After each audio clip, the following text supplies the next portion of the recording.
You are listening to Grab Them by the Pod, a member of the ACE Podcast Network.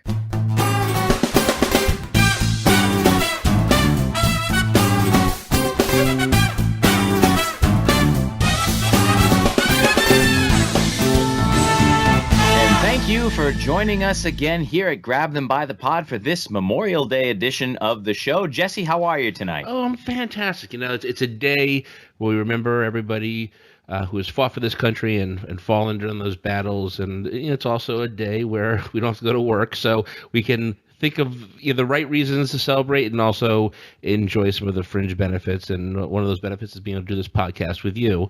And, it's always a good day. Certainly is. Well, we've been off the airwaves for a little while here, but last weekend we had some fun in the democratic process, didn't we? Oh, yeah, and it was so much fun. We were pooped for about a week and couldn't do a podcast. We attended the Connecticut State Convention. We are both delegates. We're involved in local politics, as we've mentioned in this podcast many times. And to anybody who has never been to a convention, it's kind of like what we see at the federal level, only it's for positions at the state level. So we had senator, governor, lieutenant governor, secretary of the state, comptroller, attorney general, treasurer. And it was definitely a very interesting experience. I can't say it was fun, but it was informative, and it was nice to make a difference. Yeah, it certainly was a very long and sometimes painstaking process as the Democratic Party in the state of Connecticut selected their nominees for each of those races that Jesse mentioned. Now, some of those races will come down to primaries this August because certain people who were campaigning for them garnered enough support at the convention to get themselves on the ballot, and so there'll be a primary. Others, there was no contention at all, and so that one person gets to now run for the seat in November. And just to give an idea of exactly how this whole process works. So say there's a position like Attorney General, and there are maybe 4 people running. Each person is nominated, so they have a nominating speech and then a seconding speech, and then sometimes even a third person talking. So all those go about 8 minutes or so. Much to Jesse's chagrin. Yes. Well, in a year like this, everybody is pretty much running on the same platform issues-wise. It's more about why they specifically would be better for this position than somebody else. Then we would have a vote. And in years past, they told us there was like a voice vote, so everybody had to say who they were voting for. This year, each delegation by town would write down on a sheet, and the leader of that delegation would bring it up, and that would go, and that would run relatively smoothly. The problem kind of came up, though, when it came to it. At a certain point, they let you to change your votes, and they'd give you like 5 to 10 minutes, but that process would somehow take 40 minutes, and that's where Jesse whined even more.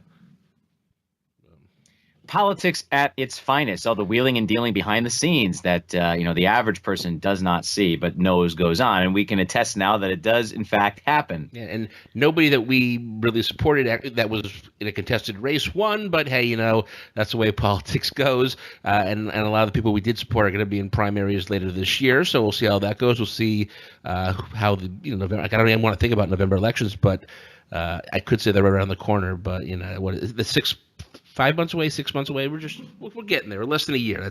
That's getting close.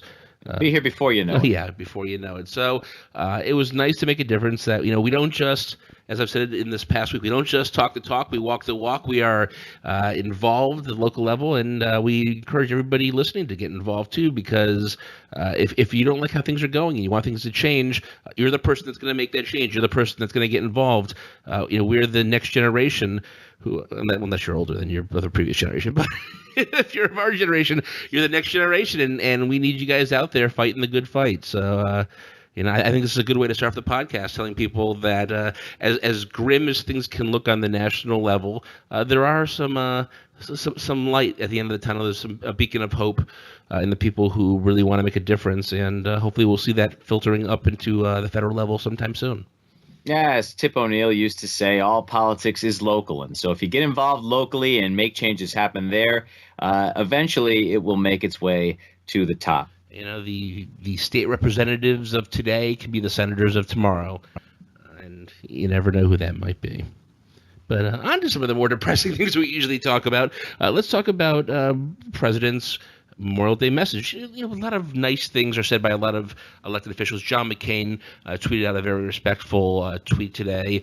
For him, it's something that's very personal. But instead, the president chose to tweet out, "Happy Memorial Day. Those who died for our great country would be very happy and proud of how well our country is doing today. Best economy in decades, lowest employment numbers for blacks and Hispanics ever, and women in 18 years. Rebuilding our military and so much more." Nice. What do you think about that, Kev? His choice of ending that tweet with the word nice. He couldn't come up with something better. And enough with the self-aggrandizing, all right? We get it. You've done so many wonderful things, you think that these people who died for this country would appreciate that. You know what? They'd probably appreciate it if you just shut up and knew your role. It reminds me of when Justin Bieber went to the Anne Frank house and in the guest book wrote, "I would have hoped she'd be a believer if she was still alive." Like, what?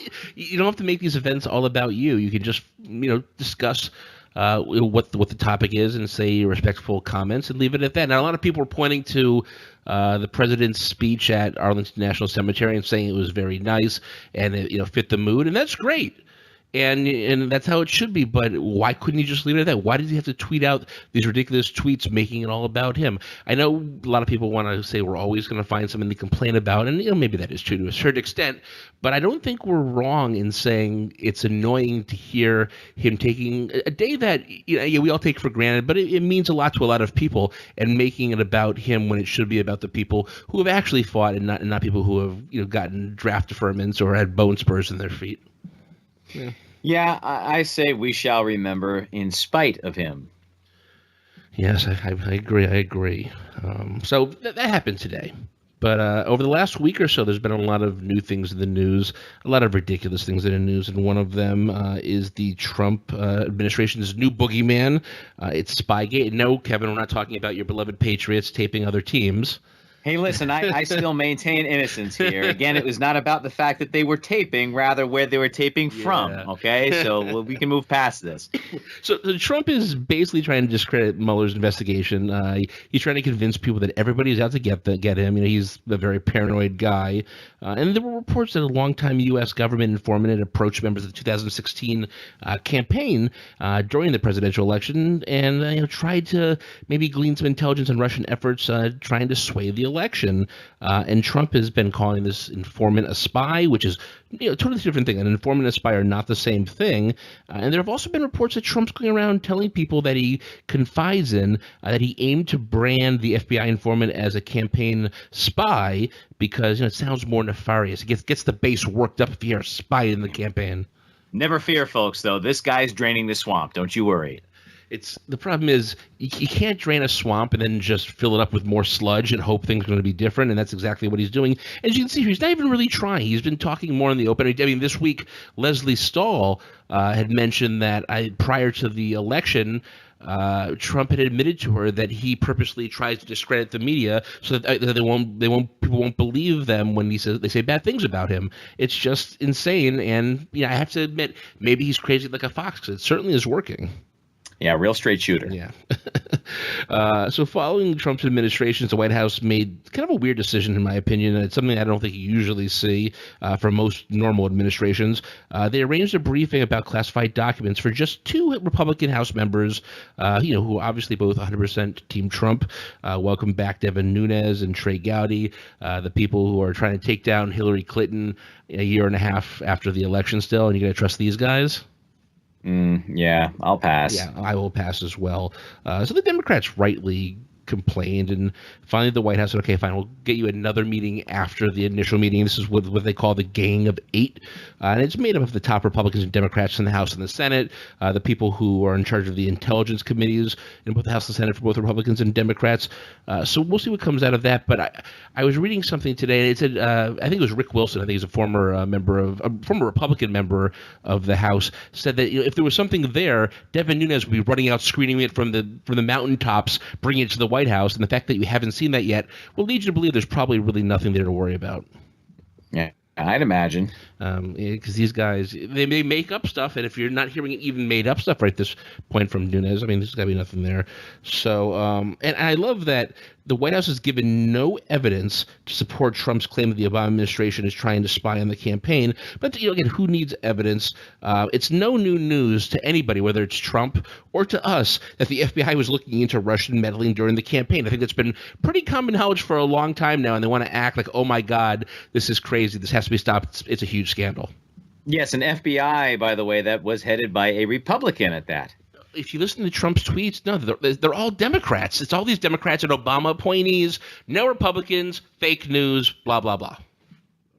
Perhaps there's no evidence being given because they don't actually have any. What a crazy, crazy thought to have. I wonder why no one in the Trump administration has thought of that yet. By the way, speaking of Trump's tweets, he's had some really insane tweets. I mean, I say this every week, and I guess they aren't insane if you take them all together, but we don't want to. We want to normalize it. We want to say, he may be making these insane tweets for 2 years now, but they're still just as insane now as they were back then. He's saying that Spygate may be the biggest political scandal or one of the biggest political scandals in history. Aren't they all, according to him? Yeah, one is bigger than the next. And that's a problem. When you start at the very top saying it's the worst in history, you can't just keep adding on that. You got to say it's really bad, and eventually work up to being the worst. Not surprisingly, the great men and women of the FBI are starting to speak out against Comey, McCabe, and all the political corruption and poor leadership found within the top ranks of the FBI. Comey was a terrible and corrupt leader who inflicted great pain on the FBI. #Spygate. And I think this, by the way, is the worst and probably the scariest because it's really setting the scene to get rid of Mueller and just to discredit everything more so than he has already. He tweeted out, "This whole Russia probe is rigged, just an excuse to why Dems and crooked Hillary lost the election in states that haven't been lost in a decade. 13 angry Democrats." That's, again, makes no sense. And all Dems, if you include the people who worked for Obama for 8 years. #Spygate and conflicts of interest. Yeah, you can just sigh. I mean, what else is there to say? I know that people listening to us may just be, we're preaching to the converted to a certain degree, and we hope maybe some new people are listening to us. But how can you defend that if you're a fan of Trump? When all else fails, you drag out crooked Hillary. Yeah, the newest thing about Hillary is she gave a speech at a commencement address, and she was, covered up, from the neck down in clothing. And people are like, it's 90-degree weather. Why is she all covered up? What is she hiding? Now, first of all, who cares if she's hiding something? She's not doing anything. Second of all of the men in the picture behind her are in full suits and ties and jackets, covered up the exact same amount behind her. But no one's questioning that because, one, she's a woman, and two, they just hate her with a passion that really makes no sense at this point. And then, of course, Rudy Giuliani is going out there. I don't know if you saw this, Kevin. I just saw this a few minutes ago before we started recording that I guess today is Rudy Giuliani's birthday. And at Yankee Stadium, they announced, we want to wish happy birthday to Mike, Joe in the crowd. Good job. Oh, and wish a happy birthday to Rudy Giuliani. And the Yankee Stadium crowd booed him. And 17 years ago, if you could imagine anybody at Yankee Stadium booing Rudy Giuliani, I would have told you you're insane. And that's how far he's fallen. How the mighty have fallen. When you get to a point where Giuliani was in like 2001, 2002, your Times Man of the Year, you're America's mayor, just go away. I think I've said this before. Just go away, and you'll be that for the rest of your life. Where if you keep talking, it's kind of like in Seinfeld when George would leave a meeting after he tells a good joke. I'm out of here. Leave on top. Why stick around and ruin it? Yeah, some people are just not humble enough to know when to take a bow and exit stage left, Yeah, it's coming down, just crashing down all around him right now. I mean, Giuliani is insinuating that Obama is involved in all this stuff and said former CIA Director John Brennan and former Director of National Intelligence James Clapper knew all about this. Brennan briefed Obama every day. How could I love this down home charm? Gosh, how could you escape it? He just thinks Obama must have known. And I can understand you not liking Obama's policies or his politics, but there's absolutely nothing shown that would make me believe, I think make anybody believe that he was a dirty president, that he was doing stuff. If he wanted to, he could come out and just ended the Trump campaign, early and said, he's working with Russians, but he didn't do that. I don't know why they're trying to push this Obama is bad narrative. Yeah, according to Real Clear Politics, James Clapper used the word spy in an interview on The View, saying that they were there to investigate Russian meddling and that the president should be happy that they were there, looking into this, this act against democracy and the American way. Obama really would have been screwed either way. If he didn't do anything, and here's where we are right now. If he did do something and Trump lost, Trump would have claimed he only lost because Obama meddled. And plus, he's a dirty foreigner because we all know Trump's a big old birther, and he believes horrible things like that. Whole reason why he ran for president. Yep, and because Obama kind of threw him some shade at one of the White House press briefings or White House Press Association dinners. Look what happened. All is not lost, though. There are some Republicans who are kind of standing up against him. Lindsey Graham, who is John McCain's BFF, Trump probably shouldn't use the term Spygate. Jeff Flake, who's been probably the biggest voice on the right, especially because he's not running again for re-election, said the president had this diversion tactic. Obviously, with so-called Spygate, there's concern that the president is laying the groundwork to move on Bob Mueller or Rosenstein. If that were to happen, obviously, there would be a constitutional crisis. Yeah, bring it. That's exactly what brought Nixon to his end. So bring it. And there's still talk of Jeff Flake possibly trying to run against Trump for the nomination. And obviously, it wouldn't be to beat him. I mean, he would not beat Trump for the nomination, but just to kind of be a thorn in his side. Same thing with John Kasich, too. Just to run, just to give Trump a hard time, and just for people who are Republicans who don't like Trump, if you could make it so he doesn't have as clear a path to the general election, why not do it? I mean, if people want to donate their money, go for it. Yeah, if nothing else, just to make President Trump spend more money. Yeah. And who knows, maybe he'll go back to the well and start talking to some Russians looking for even more stuff on whoever he's running against in 2020. Ooh, catch him in the act this time. I think the Trump administration and his cronies are probably stupid enough to try it again. It'd be interesting to see. There's also been a lot of problems. There's been problems for a long time concerning immigration, but there's been a lot of problems brought up in the last couple of weeks with what's going on here in America. Stephen Wagner, who's an official with the Department of Health and Human Services, testified that the United States has lost track of nearly 1,475 children who had crossed the U.S.-Mexico border unaccompanied by adults and were placed with adult sponsors. And there's also been reports of children being separated from their parents at the U.S. border. I mean, that's not how we do things in America. It's not right. Yeah, the Nazis separated families as well in the name of nationalism. So we best be careful in this situation as to come off less than humanitarian. And it's unnecessary. These things can be done without separating kids away from their parents, even the ones that are some of them are so young they might even remember their parents if they never get put back together with them. And also earlier this month, Homeland Security Secretary Kristen Nielsen defended their policy, and this is the policy that results in families being ripped apart. Saying, it happens in America every day. It's no big deal. Homeland Security has recently put together a policy that will refer anyone caught crossing the border illegally for prosecution, even if they're claiming that they're there for asylum or that they have small children that they can't be taken away from. Any parents who are prosecuted as a result of this are separated with their children in the process, and that's just unacceptable. I can't. We're kind of repeating the same thing over and over again because we're just dumbfounded with reading about this. How is this happening in 2018 in the United States of America? Yeah, right. Exactly. These are the types of things we fought World War II for.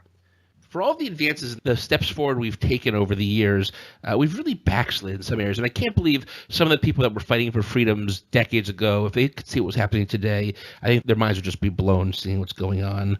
I'm not going to say that there are no problems with people crossing the border. There are some unsavory individuals who are crossing the border, some of these MS-13 people that Trump likes to talk about. Yeah, sure, that happens, and that's absolutely horrible, and those people should be stopped and sent away. Most of these people are families just desperately trying to get away from horrible and dangerous situations. Do you think people just run away from their homes just on a whim because there's no big deal? No. And we have the ability to judge these people because we're sitting pretty in one of the greatest countries in the world. If the shoe was on the other foot, I think we may be singing a different song, though. Yeah, what I wouldn't give to watch a reality television show in which Donald Trump has to live a day in the shoes of someone in this very situation.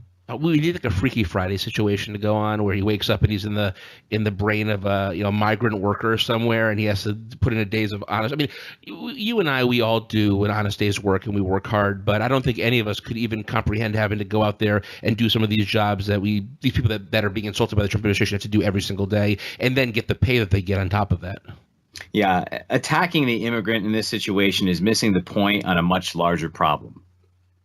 And I know illegal immigration is an issue, and I know something probably should be done about it, but there's a middle ground. It's not you're either with MS-13 or you're against them. I mean, that's how the Trump administration wants to put it. No, there's middle ground. You can say, you know what, immigration reform is definitely needed, but as we always say, Kevin, let's not throw the baby out with the bathwater. There are wonderful people who want to come to this country who have a lot to offer, and I think if we just push them away, we're doing them a disservice, and we're doing ourselves a disservice as a country as well.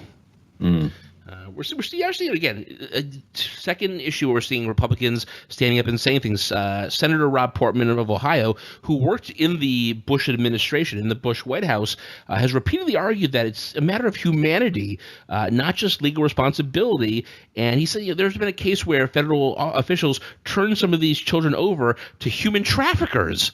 What?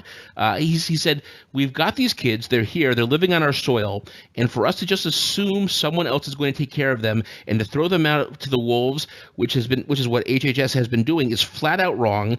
I don't care what you think about immigration policy, it's wrong. And that's what you should be saying, that there's policy and then there's humanity. And some of these people, I can't believe they're actually human with what they want to do to these people. Yeah, for all that the president has done to try to block immigrants, including those from Middle Eastern countries like Syria, what if these were Syrian children? Would the president feel and act the same way? I mean, after all, it was images of Syrian children after bombings and gassings that triggered him into action in that country. You can't justify bombing places because you saw these pictures of these kids suffering and then turn around and treat other immigrant children with absolutely no care and concern whatsoever. Well, here's the problem with it. I think it goes back with Stalin, who had the quote that one death is a tragedy, a million is a statistic. I think if you show Trump an actual person who's suffering, maybe he starts getting sad and wants to help them. But if you just hear about these Mexicans trying to come in, even if they're from other countries other than Mexico, he can easily just wipe it away and just call them a bunch of animals and be done with it.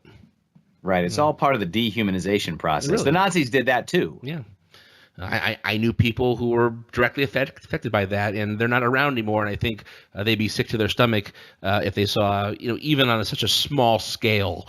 We're obviously not comparing Trump to Hitler. That's stupid. But it's the authoritarian tendencies that come from these kind of people that can lead to bad things going forward. So and that's why we do this podcast. That's why we fight.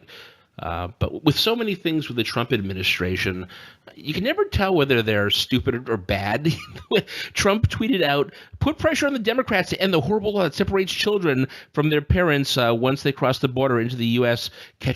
By the way, first of all, he said "there," THERE, not the correct there. And second, as we just talked about earlier in this podcast, this is his administration's policy. He's blaming the Democrats. He's telling his base the Democrats are doing this, but it's his own people. What do you think? Does he actually believe that, or is he just uninformed, or what's going on? It's hard to tell. I mean, he's not winning any awards for his intelligence or his humanitarianism, so it really is hard to tell what his game is here. It's utterly ridiculous. And then you have, I think we have to be done with the fact of thinking that John Kelly is the moderating force in the White House. He's really done nothing to curb Trump's crazy tendencies, and it's just going along with him and helping him out. Earlier this month, he told NPR that once separated from their parents, children will, quote, be taken care of, put into foster care, or whatever. I think we want White House policy, especially the White House Chief of Staff, to have a more, better language and more certainty than whatever. Yeah, the fact is they don't really care. Kelly also said that these immigrants are not good at assimilating because they are undereducated and from rural areas of their countries. And so they're not really prepared with the skills to come into the United States and assimilate. Now, oddly enough, however, according to the Boston Globe, genealogical researcher Monica Pattengal did some research into Kelly's family history, only to find that many of his ancestors were of the same lower class ilk in Italy and Ireland in the late 1800s. So you should be careful who you criticize without looking into your own family history. And by the way, you think this is something new? You think when the Irish were coming over, they weren't living near each other, all hanging out with other people who were Irish, other people who were Italian. I mean, people for as long as there's been in America have stayed with people who are like them, and it slowly, they slowly integrate. I mean, it's been said for a long time that America isn't a melting pot; it's more like a salad. That we're all together, but we also kind of stay way either, and it's not necessarily a bad thing. I think you can embrace the values of America and being an American while still keeping the things that make you who you are. Well, and Jesse, the salad metaphor is exactly what I use when I'm teaching this to my students. And that is that just because you are part of the greater culture of the United States and what makes America great, it doesn't mean you have to give up and lose the entirety of your individual, ethnic culture that you come from.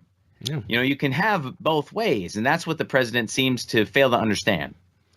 It's funny. I learned that, by the way, at a very young age. I was watching a movie on HBO like in the afternoon, and the main character was Indian, of Indian descent, and he was hanging out with a bunch of friends who were all Indian. I remember asking my dad, like, why is all of his friends Indian? He's like, what, you don't think that happens to Jewish people, who I was, or other people? He goes, yeah, it's just the way it is. And if I was able to learn that around 10, you think Trump and his officials, at 70 would be able to figure that out by now. But yep. We're human. We're tribal. Yeah. It's just the way it is. There's also the never-ending issue that is North Korea. It's kind of like a romantic comedy or a sitcom. Like I'm watching Friends and Ross and Rachel or Sam and Diane on Cheers. Will they, won't they? Will Trump and Kim Jong-un get together? Will they call it off? What's happening there? And it seems to change by the minute. It really does. And I, for one, am getting tired of this. Either have this meeting, don't have the meeting, but either way, stop the antagonistic behavior back and forth. It's kind of like Trump is the girl hitting Kim because he likes him, but doesn't know how to say it. And you see that in elementary schools, because he'll talk about how Kim will have to be worried about him, and we have this nuclear arsenal. But then also call me sometime if you want to. It's fine. Last week, the New York Times ran a story about how no matter what, we're getting down to the nitty-gritty. It's the 12th is just 3 weeks away, or less than 3 weeks away, and then no matter what, it's going to be hard to pull off this meeting because there's a short time frame, and that caused Trump to have full meltdown mode, tweet out. The failing New York Times quotes a senior White House official who doesn't exist as saying even if the meeting was reinstated, holding it on the 12th would be impossible given the lack of time and amount of planning needed. Wrong again! Use real people, not phony sources. The problem for Trump is that these claims are very easily verifiable, and his claims are verifiably untrue. Yeah, well, never matters to him. No, it's I get, but is he lying or is he just uninformed? This is actually a big fight that I saw on Twitter. Maggie Haberman was having with some people on Twitter. She kept saying that he made false statements, and people were like, why don't you just say he lied? And she refuses to say he lies, and people were kind of going back and forth on this. She was actually arguing with John Cusack, the actor, about this on Twitter. So Yashar Ali, he writes for the New York Magazine, for the Huffington Post. He revealed that the official that they were quoting was someone by the name of Matt Pottinger, who served on the National Security Council. This briefing was attended by dozens of reporters. There's audio of the briefing where you can hear Deputy Press Secretary Raj Shah introduce Pottinger, as well as Pottinger's statement, which Trump says never actually happened. Can you imagine being this guy and then hearing the president say you never existed or this never happened? I think my mind would be blown. Well, I'd imagine at this point he'd rather not be connected to the president in any way, so... Yeah, because, even though he didn't do anything wrong here, when you Google his name for the rest of his life, this is going to come up and it's going to put a cloud over him. And I don't know if it'll harm him when he's trying to get a new job or employment elsewhere, but, it's not going to be good for him. There was some discussion whether outing this guy was ethical, but it seems like both the circumstance with the president lying and the fact that Ali wasn't actually at the meeting seemed to smooth it over. And this wasn't like a closer thing. It wasn't something that should not be spoken of. So it seemed like most reporters actually didn't necessarily have a problem with it. And it's strange. These are the kind of lies, the stories we expect to hear coming out of North Korea, not America. And that really shows where we are as a country in 2018. So what do you think? What are the odds? Will this meeting actually happen? I think it's going to happen. I think it's going to be a photo. They're going to talk. They're going to get a picture smiling. He's going to say, wow, Kim Jong-un is a great guy, even though he's like starving his people and killing them. He'll say that a great win happened. His people will eat it up. And in the end, nothing will have changed. And if there is a deal, it'll be much worse than the Iranian nuclear deal that Trump said was the worst deal ever made by America. Right.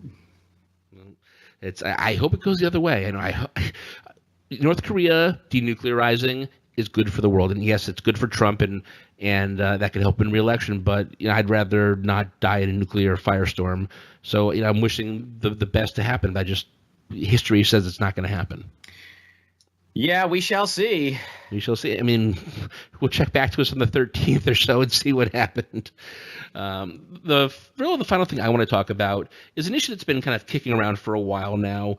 But finally, in the last few weeks, the NFL has ruled that players must stand during the national anthem this season. This came after a vote by the owners, which my 49ers, they abstained from, which some of their players, I think, are very happy about that. Makes me happy. Well, they were at the center of this when it all began with Colin Kaepernick. So yeah, God, it seems like a lifetime ago. But yeah, it's a totally different world now. So NFL Commissioner Roger Goodell said the teams whose players and personnel do not stand and show respect for the flag and anthem will be fined by the league. Although I guess the policy does allow them to stay in the locker room. But the point of the protest wasn't just that they didn't want to say the national anthem. It was that they were actively protesting and staying in the locker room. While it is its own form of protest, it's not as visible to the people watching and not really getting their point across. Yeah, companies have the right to institute policies for their employees. However, this one seems to miss the mark because it's purely profit motivated, right? It's again, just because you can make that policy doesn't mean that you should. When you look at the greater issue of what they're protesting against, and that you're doing this, you're forcing them to stand or remain in the locker room solely because it hurt the bottom line for the league. Now, there's some unethical things going on with that. So, at least players can stay in the locker room where they'll presumably talk about grabbing women's private parts because that's what one does in the locker room, right? Just locker room talk. But it's still not good enough, in my opinion. And the sad thing is that I wish the NFL and the owners had a little more of a backbone because sometimes doing the right thing is more important than the bottom line. And we can talk about boycotts and what would have happened, what might happen, but if the NFL goes away, it's due to safety issues and people getting concussed and having dementia. It's not going to be over the national anthem. And of course, Trump loved this. He ate it up. And so did Mike Pence. Trump praised the owners and said, "You have to stand proudly for the national anthem, and the NFL owners did the right thing if that's what they've done. They have to stand proudly. You have to stand proudly for the national anthem, and you shouldn't be playing. You shouldn't be there.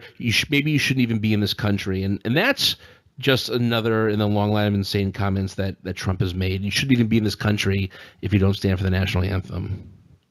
Clearly, he doesn't understand what this country stands for. It's real easy to say for someone who has lived a life of privilege and doesn't understand the nexus of where these protests are coming from. It's very different, the experience of being a black man or any minority in America versus being a wealthy white kid that grew up, in the suburbs and has had no, problems with the law or anything. It's a very different experience. And so he should do himself a favor and actually look into why these protests are happening instead of painting it with such a broad brush. I understand why some people in this country may be off-put by people not standing or people kneeling during the national anthem. But I think what they really need to understand, and I think they don't understand this, is that it's more patriotic to fight for the rights of someone not to stand than to actually stand. I mean, allowing people to do things that are unpopular but within their rights and fighting for that, and you can't get more American than that. One of the things I love is a video Penn and Teller had put out there on one of their magic shows where they do a trick where they possibly burn the United States flag, and they say, are we burning the flag or are we celebrating the freedoms that allow us to do that? And they're being patriotic and saying that, if you were in China and you try doing that, they'll stop you to the ground. You can't do that. So, we have to say that we have to understand that there are things that go on in this country that we don't necessarily agree with, but it's people's right. Freedom of speech, freedom to do all sorts of things. And guess what, Kevin? Do you ever stand when you're watching? You watched the Celtics game last night. Did you stand for the national anthem? I did not. Most people don't do. They do it when they're at these games, but if they really meant so much to them, they would stand before the Super Bowl, before all of these games. And now they're at home drinking beer and watching TV. Yeah, they might drop their Budweisers or their Buffalo Wings. Yeah, so hey, nothing wrong with a Buffalo Wing now and then. It's just crazy, and like you said, it's it's just sad.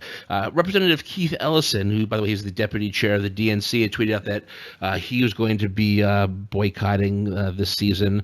I'm not going to go that far. First, I'm kind of excited about the 49ers this year, so I want to watch it. But do you think a significant number of people will boycott, or is this just more bluster? Well, I think perhaps the pendulum will swing the other direction, and what will the owners do when this happens, when the people who are on the side of the protesters now start boycotting and don't watch and takes out a portion of the NFL's money? Will the owners swing back the other way and allow protests to happen again, or will they come up with some other solution? It's you're damned if you do, damned if you don't. But, we'll see what happens with this. Either way, it's going to hurt the league's bottom line. So perhaps we should get to the bottom of the issue as a country and maybe solve some of these problems. And again, look at the reason why people are protesting instead of just poo-pooing it. If you've ever doubted that there's such a thing as too much money, this shows that's not possible, because these are a bunch of millionaires and multimillionaires and billionaires who own football teams who are making decisions because they want to get more money. And that's, again, in this case, it's not really the reason you should be doing that. At least you have some owners. So the acting owner of the New York Jets, Christopher Johnson, said he would actually pay the fines for players who wanted to kneel, which I think is great. It's funny because the actual owner, Woody Johnson, is Trump's ambassador to the UK, so it's kind of sticking it to him right there. Yeah, that's kind of ironic and funny all the same. And then, of course, you have Representative Pete King, who's very upset with that, and said, disgraceful the New York Jets owners will pay fines for players who kneel for the national anthem, encouraging a movement premised on lies versus police.